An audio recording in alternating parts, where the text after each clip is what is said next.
Gentlemen, welcome back to the University of Smooth. I'm your host, Nixon the Dark, the internet's leading expert on male and female mental health. We talk about mental health every so often because, in our view, it's inextricably linked to sex.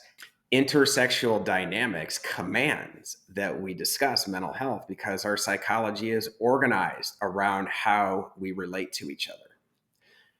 Are women crazy? Not anymore. Women used to be crazy.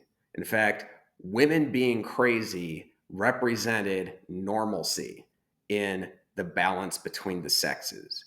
Women at baseline have significantly higher levels of anxiety that color their decision making, color their emotional regulations, and color their psychologies.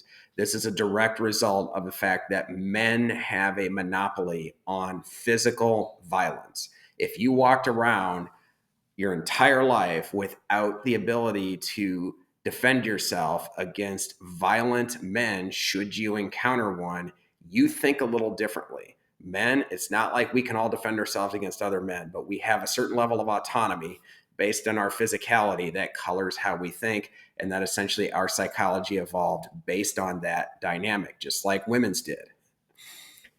Over the last few decades, maybe 60 some odd years, there have been a few developments that have directly impacted a woman's mental health. We're going to go through a few different developments that we observe that have had an impact on how women essentially make decisions and regulate their psychological health. I want to impress upon you at the start that although we believe that women are suffering from an extreme deterioration of mental health, it's not because they all decided to be crazy. It is a direct result of these developments building upon baseline female anxiety. To start with, hormonal birth control. About 60 some odd years ago, hormonal birth control separated the act of sex from the risk of pregnancy. A woman's fundamental value in our society is her sexuality. There's no way that you could see that risk dynamic be altered and her not think differently, her not make decisions differently and color how she navigates the world when that risk has been removed. The second development, not really related, but somewhat building on that first, is I'll call the feminization of abundance. In the last 40 some odd years, we have seen massive increases in wealth and the efficiency of technology in our society. These have combined to create an extremely abundant and overly safe society. Yes, there are some losers in that, and there are a lot of different variables going on. So, we're not here to say that everybody is now rich, but this extreme level of abundance and high level of technological development have enabled us to overprotect our children. When that happens, kids growing up today, girls and boys, don't deal with risk in the same way, whether they're overparented or simply the beneficiaries of technology that allows them to be out of harm's way. Their psychology is going to be impacted, both genders. It's a little bit worse for women because it plays into this weird relationship that women have with their own agency and autonomy.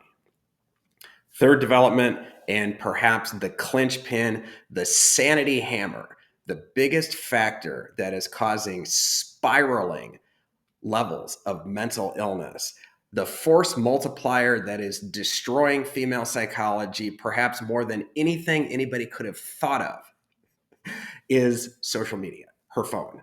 The ability for a woman to insulate herself from every negative emotion at every turn by simply picking up her phone, scrolling through it, and finding all sorts of validation, offers for money, offers for love, offers for sex, any form of compliment, non-stop, hundreds, thousands pumped into one little device at her fingertips.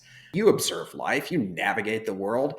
Everywhere you go, you will find women significantly more than men glued to their phones. By the way, it's not necessarily their fault. If you had hundreds and hundreds and hundreds of women each day sending you messages telling you how awesome you were, you'd probably be picking up that phone on a regular basis too.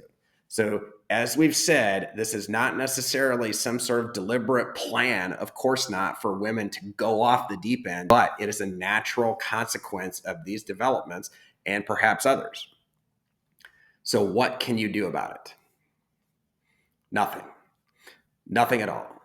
Our roadmap is get jacked, learn game, convert your talent to clout. If you act in those three areas, you will make yourself more attractive as a man, increasing your chances of sexual opportunity. But we don't bullshit you at the University of Smooth.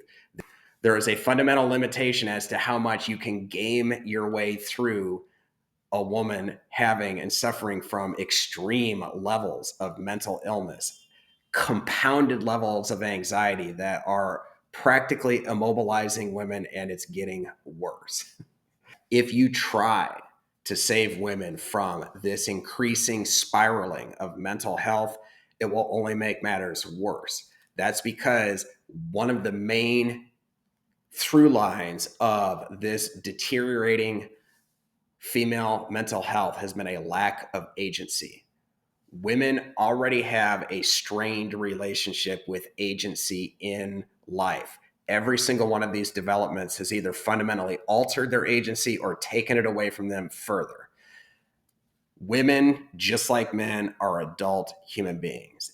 It is not too much to ask for women to take responsibility for their own mental health. In fact, every individual's ability to take responsibility for their own mental health is part of their mental health. Like, subscribe, and final thought. This is a motto you can live by despite the fact that you've got to navigate a very rough terrain. Her sanity is not your responsibility. Take care.